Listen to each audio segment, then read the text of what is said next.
2024-এর জুলাই এবং আগস্টে বাংলাদেশের সাধারণ জনগণ থেকে শুরু করে বাংলাদেশের সর্বস্তরের ছাত্র সমাজ এই কথা বুঝিয়ে দিয়েছে, ভারত কখনো হাসুক, এটা আমরা চাই না।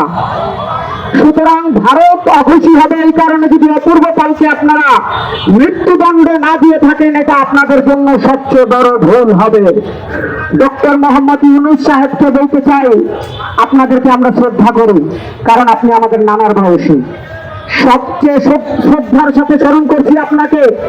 জুলাই আগস্টের আন্দোলনের পর আমরা ছাত্র সমাজ আপনাকে ক্ষমতায় বসিয়েছিলাম, আপনি পশ্চিমাদের এজেন্ট, সেটা আমরা আগে থেকে জানতাম, কিন্তু তারপরে আপনাকে ক্ষমতায় বসিয়েছি কারণ আমরা বিশ্বাস করতাম সবাই জুলাই আগস্টের রক্তের সাথে গাদ্দারি করলো, আপনি একজন বয়োবৃদ্ধ মানুষ, আপনি কখনো আমাদের রক্তের সাথে গাদ্দারি করবেন না।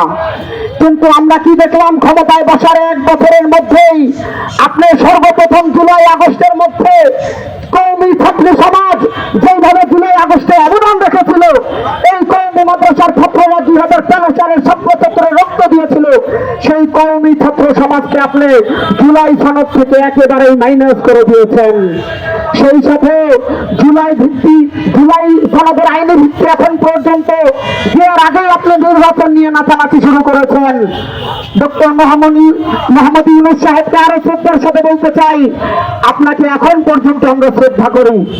আপনি জুলাই সনদের যতটুকুই জুলাই সনদ দিয়েছেন, কওমি শিক্ষার্থীদেরকে সেখানে মাইনাস করেছেন, কিন্তু বৃহৎ স্বার্থে আমরা অনেকেই সেটা মেনে নিয়েছি, কিন্তু এখন পর্যন্ত তার আইনি ভিত্তির কোনো খোঁজ খবর আপনি রাখেন নাই।